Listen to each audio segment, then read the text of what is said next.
ये बजट पूरी तरीके से वर्किंग क्लास मजदूरों के खिलाफ है। अगले 5 साल में 20 लाख नौकरियां देंगे उससे, जबकि बजट तो 1 साल का है। आप 5 साल का टारगेट कैसे ले सकते हो? जब ये 2015 में आए थे उस समय शीला दीक्षित का 2014-15 का बजट था 39,000 करोड़ रुपया और आज बजट है 75,800, ऑलमोस्ट डबल से ज़्यादा। तो जब इतना बजट है तो उसमें 30% आबादी को भाई कम से कम प्रोपोर्शनेट उनके हिसाब से 22.5% ही दे दो। सरकारी स्कूलों का रिजल्ट भी तो जबरदस्त आ रहा है ज्ञानी जी। रिजल्ट आए तो वो तो पूरी तरह से बिल्कुल प्राइवेट स्कूलों से भी बिल्कुल बदतर आए, क्योंकि ठेकेदार के टीचर से पढ़वा रहे हो, आपको शर्म आनी चाहिए। 80,000 करोड़ का एजुकेशन का बजट ये केजरीवाल ने सिर्फ बिल्डिंग रेनोवेशन करने में खर्च कर दिया। ये स्विमिंग पूल ऐसे बना दिए जैसे गंगा जी यहाँ पर आ गई हो कि जिसे पकड़ करके बच्चे को उसमें स्विमिंग पूल में डुबकी लगाओगे और वो तोते की तरह अंग्रेजी और गणित बोलता हुआ एकदम से बाहर निकल आएगा बिना टीचर के।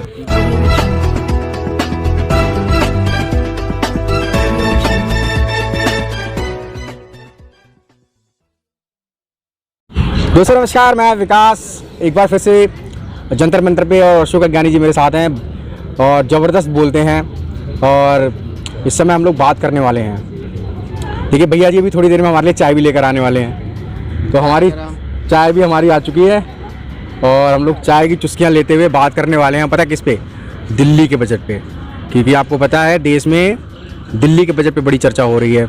ये भी कहा जा रहा है कि एजुकेशन को लेकर और स्वास्थ्य को लेकर और तमाम चीज़ों को लेकर जो है दिल्ली में ज़बरदस्त तैयारी की गई है और बहुत सारा बजट दिल्ली में इस समय अच्छा गया है।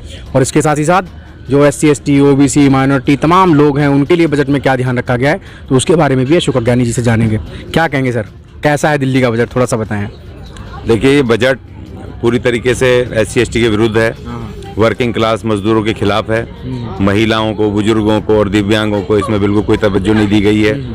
और इसमें टोटल इस बजट में जो फोकस किया गया है, जो लालाओं की मार्केटें हैं, चाहे गांधीनगर की मार्केट हो, चाहे पुरानी दिल्ली की मार्केटें हों, या जो होलसेल की मार्केटें चांदनी वो अपनी चांदी सदर बाजार वगैरह वो सब हैं, उन मार्केटों का पुनर्निर्माण करने के लिए 75,800 करोड़ रुपया पूरी तरह झोंक दिया गया है। और उधर दूसरी तरफ इन्होंने लोगों को गुमराह करने के लिए, नौजवानों को, बेरोजगार नौजवानों को गुमराह करने के लिए कि हम अगले 5 साल में 20 लाख नौकरियां देंगे उससे, जबकि बजट तो 1 साल का है। आप 5 साल का टारगेट कैसे ले सकते हो?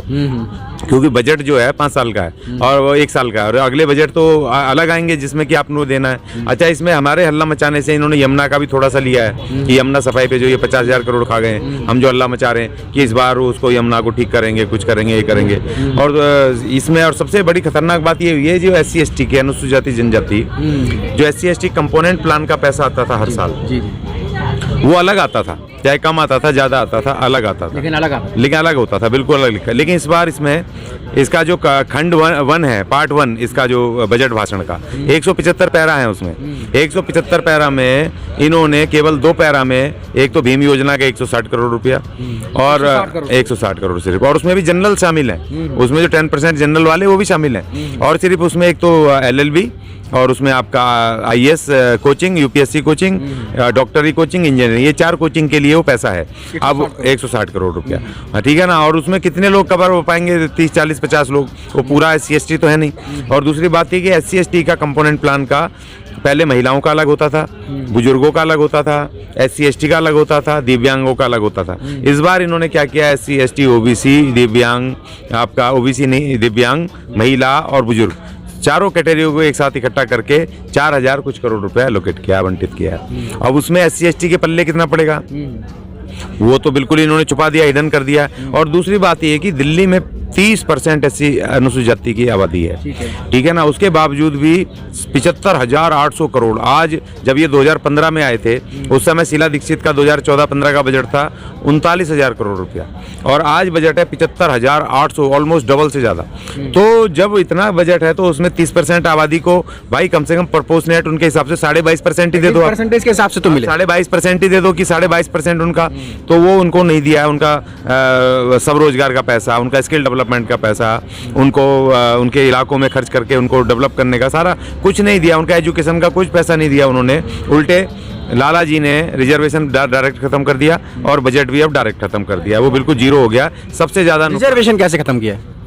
जो द्वारका में दिल्ली सरकार ने एक यूनिवर्सिटी बनाई थी स्किल्ड एंड एंटरप्रेन्योरियल यूनिवर्सिटी, वो द्वारका में बनाई थी, अभी पिछले साल उसके एडमिशन हुए। तो उसमें SC ST के बच्चों का रिजर्वेशन नहीं है, 22.5% होना चाहिए ना, वो रिजर्वेशन नहीं। हमने चिट्ठी लिखी, पत्री लिखी, हल्ला मचाया कि भाई आपने डायरेक्ट रिजर्वेशन कैसे खत्म कर दिया। वो कोई प्राइवेट लाला ने तो बनाई नहीं है, वो दिल्ली सरकार के पैसे से बनी हुई वो यूनिवर्सिटी है। तो ये केजरीवाल देश का पहला आदमी हो गया जिसने डायरेक्ट SC ST का रिजर्वेशन खत्म किया, एजुकेशनल रिजर्वेशन, और इसने डायरेक्ट जो रिजर्व उसका बजट का पैसा है वो डायरेक्ट बजट खत्म कर दिया। ये डायरेक्ट उसमें केजरीवाल पहला देश का आदमी हो गया SC ST के विरुद्ध काम करने वाला। ठीक है जी, तो ये इस तरह से। तो अभी एजुकेशन को लेकर काफ़ी बड़े बड़े जो है दावे किए हैं सरकार ने, एजुकेशन पॉलिसी को लेकर और तमाम चीज़ों को लेकर भी बड़े बड़े दावे किए हैं। तो एजुकेशन का बजट क्या, उसको लेकर क्या कहेंगे आप? देखिए, एजुकेशन का तो बजट अब खत्म ही हो गया ना।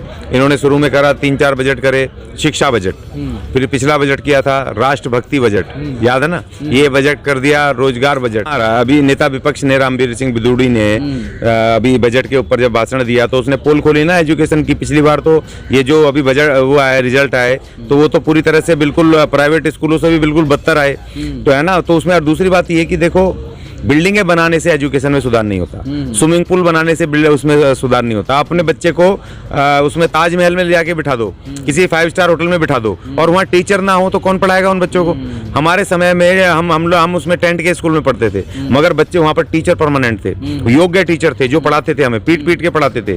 और आज हम यहाँ देश दुनिया में केस लड़ते हैं, कानूनी का बात करते हैं, लीडरशिप कर रहे हैं आज हम यहाँ पर। और हमारे टाइम में 5वीं तक अंग्रेजी नहीं थी, 5वीं के बाद अंग्रेजी शुरू होती थी। आज हम अंग्रेजी बोलते हैं, अंग्रेजी में काम करते हैं, सारे काम करते हैं, क्योंकि जो एजुकेशन का लेवल था वो बिल्डिंग से नहीं था, वो संगमरमर से नहीं था या स्विमिंग पूल से नहीं था, वो बिल्डिंग का लेवल था टीचर से। जो वहाँ पढ़ाने वाला टीचर है वो योग्य थे, उन टीचरों से उसका वो था। आज इन्होंने एक टीचर परमानेंट नहीं किया, इतने दिन में परमानेंट टीचर नहीं भर्ती करा, सारे के सारे टीचर वो गेस्ट टीचर हैं। जिस देश के टीचर गेस्ट हों तो उसकी एजुकेशन भी गेस्ट ही होगी, मेहमान ही होगी। मेहमान टीचर बताओ, दुनिया के 7-7, 8-8 लेवल का वो पहुंच गया है, एजुकेशन का स्तर पहुंच गया है। यहाँ पर तुम अभी तक गेस्ट टीचर आप ठेकेदार के टीचर से पढ़वा रहे हो, आपको शर्म आनी चाहिए। 80,000 करोड़ का एजुकेशन का बजट ये केजरीवाल ने सिर्फ बिल्डिंग रेनोवेशन करने में खर्च कर दिया। और सबको पता है कि जो आप कंस्ट्रक्शन का काम कराओ 20% कमीशन मिलती है, खुली मिलती है। और यहाँ ये स्विमिंग पूल ऐसे बना दिए जैसे गंगा जी यहाँ पर आ गई हो, कि जिसे पकड़ करके बच्चे को उसमें स्विमिंग पूल में डुबकी लगाओगे और वो तोते की तरह अंग्रेजी और गणित बोलता हुआ एकदम से बाहर निकल आएगा बिना टीचर के। ये कैसे मूर्ख बना रहे हो, कैसे बेवकूफ़ बना रहे हो यार। ये एजुकेशन का स्तर ठीक करना है तो आप टीचर भर्ती करो भाई, और टीचरों के लिए प्रशिक्षण केंद्र खोलो, उनको प्रशिक्षित करो, उनको नए नए आधुनिक टीचर उनको बताओ और वो अपने बच्चों को पढ़ाएं। एक मिशन चलाओ, आप हमें पार्क में पढ़ाओ, सामुदायिक भवन में पढ़वाओ। और आपने कहा जी हमने 20,000 वो बना दिए, नए कमरे बना दिए। भाई उसमें पैसा क्यों खर्चा करा 80 करोड़ रुपए? आप एक स्कूल है, अगर पुरानी स्कूल तो रेनोवेट किए ना, नए थोड़ी बनाए, नई जगह लेके थोड़ी बनाए आपने। उसमें करा तो जो ऑलरेडी 40 कमरे का स्कूल था उसको आप 3 शिफ्ट में कर देते, तो उसमें 120 कमरे ऑटोमेटिकली बिना पैसे खर्च करके हो जाते। उसमें आप लाइब्रेरी खोलते, उसका मैदान 3 गुना हो जाता, और जो 5-5 हजार बच्चे पढ़ते 15,000 बच्चे इलाके के पढ़ते। और जो आपने प्ले ग्राउंड खराब करके बिल्डिंग बना दी वहाँ, उसमें हमारे बच्चे क्रिकेट खेलते थे, फुटबॉल खेलते थे, दौड़ भाग करके PT ऊषा की तरह गरीब परिवारों से निकलते थे। अब वो सब बंद हो गए। तो आप हमें गेम्स में जाने का हमारा रास्ता बच्चों का बंद कर दिया। अभी जाओ, अंग्रेजी के टीचर नहीं है स्कूलों में, अभी आप जाओ गणित मैथ के उसके साइंस के टीचर नहीं है। तो उन्होंने क्या बनना है? उन्होंने चपरासी बनना है, ड्राइवर बनना है, यही तो बनना है।